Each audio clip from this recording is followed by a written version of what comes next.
ପିଲାମାନେ ଦେଖ ତମର 20ଟି ଇମ୍ପୋର୍ଟାଣ୍ଟ ଲ କ୍ୱେଶ୍ଚିନ୍ 20ଟି କ'ଣ ନା ଏଇଟା ହେଉଛି କୋର୍ 13 ଠିକ୍ ଅଛି। ଓଡ଼ିଆ ଅନର୍ସ ପିଲାମାନଙ୍କର କୋର୍ 13 ସବୁଠୁ ଇମ୍ପୋର୍ଟାଣ୍ଟ।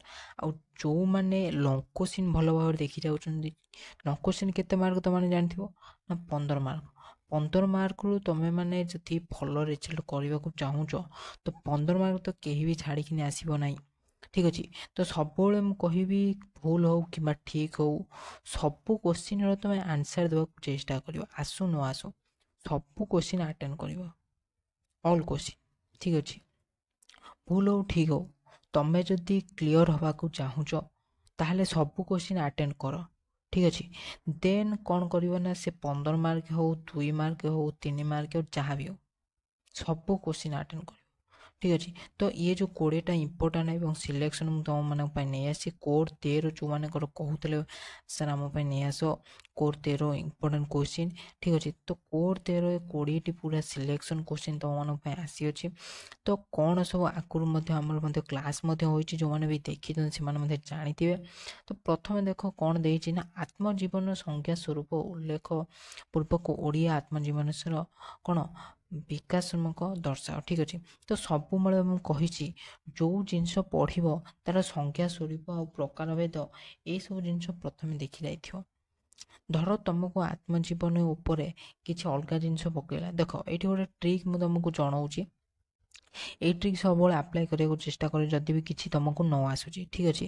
ତ କ'ଣ କରିବ ନା ପ୍ରଥମେ ଦେଖ ଆତ୍ମଜୀବନୀ ଉପରେ ତୁମକୁ ଗୋଟେ କ୍ୱେଶ୍ଚିନ୍ ପକାଇଛି ଠିକ୍ ଅଛି, କିନ୍ତୁ ତା'ର କ'ଣ ଦେଇଛି ନା ତା'ର ତୁମର କ'ଣ ଦେଇଛି କୌଣସି ମଧ୍ୟ ତୁମର ସଂଜ୍ଞା ସ୍ୱରୂପ ଦେଇନାହିଁ, ଆତ୍ମଜୀବନୀ ଉପରେ ଅଲଗା କିଛି କ୍ୱେଶ୍ଚିନ୍ ପକାଇଛି। ତୁମକୁ ଯଦି ବି ସେଇଟା ନ ଆସୁଛି ଠିକ୍ ଅଛି, ତୁମ ଧରନ୍ତୁ ଲେଖିବ ତୁମେ ଏକ ସୁଫଳ ଆତ୍ମଜୀବନୀ ରୂପେ ମୋ ଫୁଟା ଡଙ୍ଗାର କାହାଣୀ ମାନେ ମୋ ଫୁଟା ଡଙ୍ଗା କାହାଣୀର ଆଲୋଚନା କର ଠିକ୍ ଅଛି। ତ ମୋ ଫୁଟା ଡଙ୍ଗା ଯେଉଁ ତୁମେ ପଢ଼ିଥିବ କିଛିଟା ସେଇଆକୁ ହିଁ ତୁମେ ଏକ୍ସପ୍ଲେନ୍ କରିବ, ସେଇଆକୁ ହିଁ ତୁମେ ଲେଖିବ ଠିକ୍ ଅଛି। ତ ତୁମେ ତାର ବେଶୀ କିଛି ଲେଖିବା ଦରକାର ନାହିଁ, ଲେଖିବ ଏବଂ କିଛିଟା ମନରୁ ମଧ୍ୟ ଲେଖିବ, ଯାହା ତୁମେ ପଢ଼ିଥିବ ସେୟା ହିଁ ଲେଖିବ ମୁଁ କହୁନାହିଁ, ଲେଖିବ କିଛିଟା ମନରୁ ମଧ୍ୟ ଲେଖିବ ଏବଂ ତା ସହିତ କହିବି ତୁମମାନଙ୍କୁ ପଏଣ୍ଟ ଦେଇ ଲେଖିବ। 15 ମାର୍କ ଆରାମସେ IIII ଦେଇକିନି ଲେଖିପାରିବ ପଏଣ୍ଟ ଦେଇ ଠିକ୍ ଅଛି। ତ ବେଶୀ ଡେରି କରିବେନି, ତୁମର ଏକ୍ଜାମ୍ ମଧ୍ୟ ଅଛି, ଦେଖିନିଅ ପ୍ରଥମେ କ'ଣ ସବୁ ଦେଇଛି ଇମ୍ପୋର୍ଟାଣ୍ଟ ଏବଂ ସିଲେକ୍ସନ୍ କ୍ୱେଶ୍ଚିନ୍ ଯେଉଁମାନେ ଦେଖିନାଅ ବର୍ତ୍ତମାନ ଭଲ ଭାବରେ ଦେଖିଦିଅ। ଆଉ ତୁମକୁ ଯଦି ବର୍ତ୍ତମାନ ପର୍ଯ୍ୟନ୍ତ ତୁମେମାନେ PDF ମଧ୍ୟ ଡାଉନଲୋଡ଼ କରିନାଅ ବର୍ତ୍ତମାନ ପର୍ଯ୍ୟନ୍ତ 6th ସେମିଷ୍ଟାର ଓଡ଼ିଆ ଅନର୍ସ ପିଲାମାନେ କେବେ PDF ଡାଉନଲୋଡ଼ କରିନାଅ ଏପର୍ଯ୍ୟନ୍ତ, ତ ଡେସ୍କ୍ରିପ୍ସନ୍ରେ ଲିଙ୍କ୍ ଦିଆଯାଇଛି, ଡେସ୍କ୍ରିପ୍ସନ୍କୁ ଯାଅ, ଟେଲିଗ୍ରାମରେ ଜଏନ୍ ହୋଇ PDF ସେଠୁ ଡାଉନଲୋଡ଼ କରିପାରିବ। ଦେନ୍ ଚାଲ ଦେଖିବା ପ୍ରଥମେ ଦେଇଥିଲା ତ ଦେନ୍ କ'ଣ ଦେଇଛି ନା ଓଡ଼ିଆ ଭ୍ରମଣ କାହାଣୀର ଉନ୍ମେଷ ଓ ବିକାର ଉପରେ ଆଲୋକପାତ କର, ଇଏ ବି ଗୋଟେ ଭେରି ଇମ୍ପୋର୍ଟାଣ୍ଟ କ୍ୱେଶ୍ଚିନ୍।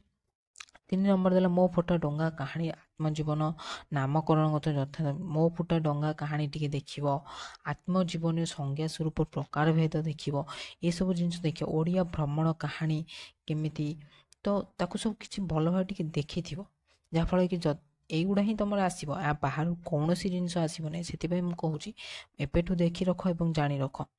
ଏକ ସଫଳ ଆତ୍ମଜୀବନୀ ରୂପେ ମୋ ଫୁଟା ଡଙ୍ଗା କାହାଣୀର ମୂଲ୍ୟାୟନ କର। ଦେଖ ମୁଁ ଏବେ ନା କହୁଥିଲି ନା, ତ ସେଇ ଜିନିଷ ତ ତୁମେ ମାନେ କ'ଣ କରିବ, ମୋ ଫୁଟା ଡଙ୍ଗା କାହାଣୀ ପଢ଼ିଥିବ ସେଠି ତୁମେ ପଏଣ୍ଟ ଦେଇ ଆରାମସେ ଲେଖିପାରିବ।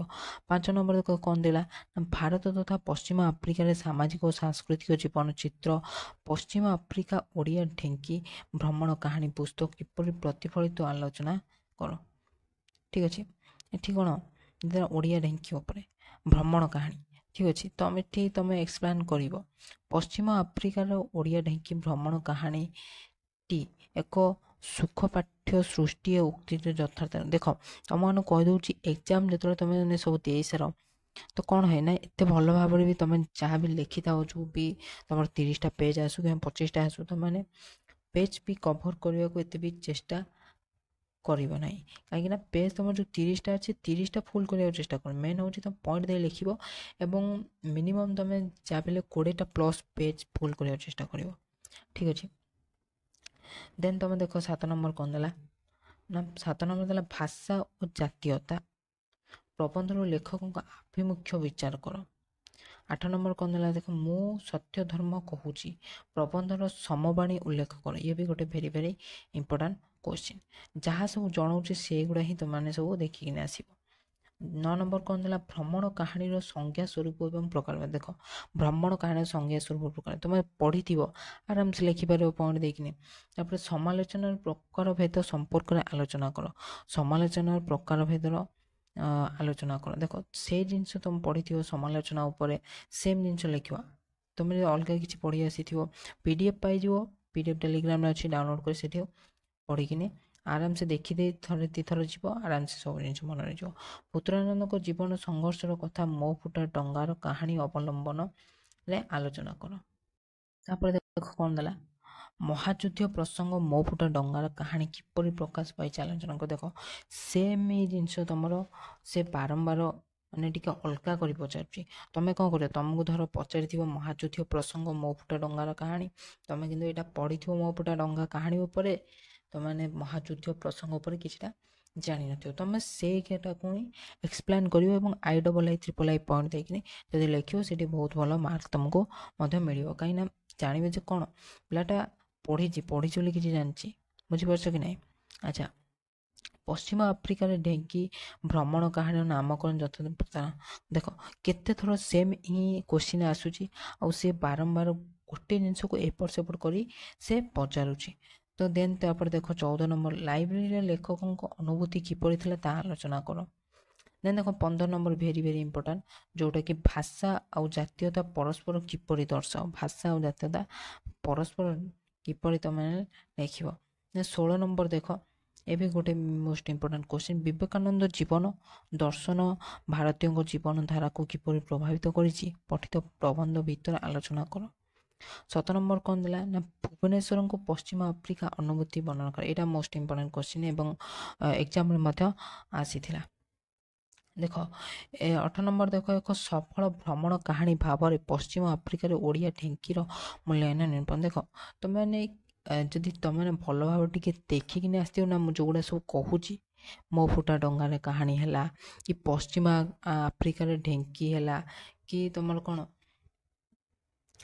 ଯେମିତି ଭାଷା ହେଇଗଲା, ଭାଷା ଜାତୀୟତା ସମ୍ପର୍କ, ଏସବୁ ଜିନିଷ, ଭୁବନେଶ୍ୱରଙ୍କର ପଶ୍ଚିମ ଆଫ୍ରିକା, ଏଗୁଡ଼ା ସବୁ ତୁମେ ଭ୍ରମଣ କାହାଣୀ, ଏଗୁଡ଼ା ତୁମେ ଭଲ ଭାବରେ ଟିକେ ଦେଖିକିନି ଆସିଥିବ, ତାହେଲେ ତୁମେ ବହୁତ ହି ଭଲ ରେଜଲ୍ଟ କରିବ। ଠିକ୍ ଅଛି। ଆତ୍ମଜୀବନର ସଂଜ୍ଞା ସ୍ୱରୂପ, ଏଗୁଡ଼ା ସବୁ ମାନେ ତୁମେ ଭଲ ଭାବରେ ଟିକେ ଦେଖିକି ଯାଇଥିବ।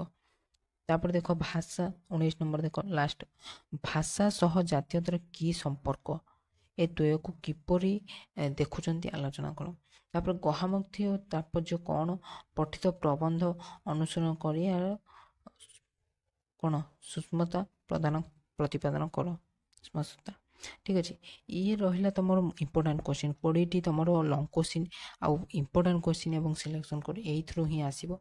ତୁମମାନେ ଭଲ ଭାବରେ PDF ଚାହିଁ ଡାଉନଲୋଡ଼ କର, ଡାଉନଲୋଡ଼ କରି ଭଲ ଭାବରେ ଦେଖିକିନି ଯାଇଥାଉ। ଠିକ୍ ଅଛି। ଆଜି ପାଇଁ ଥିଲା ଏତେ ଭିଡ଼ିଓ, ଆଶା କରୁଛି ଆପଣଙ୍କ ଭିଡ଼ିଓଟି ବହୁତ ଭଲ ଲାଗିଥିବ। ଯଦି ଭିଡ଼ିଓଟି ଭଲ ଲାଗିଥିବ ତାହେଲେ ଭିଡ଼ିଓକୁ ଲାଇକ୍ କରିବେ, ଚ୍ୟାନେଲକୁ ଏଇଭଳି ଆଗକୁ ଭିଡ଼ିଓ ଦେଖିବା ପାଇଁ ଚ୍ୟାନେଲକୁ ସବସ୍କ୍ରାଇବ୍ କରିବେ। ଜୟ ହିନ୍ଦ, ବନ୍ଦେ ମାତରମ୍।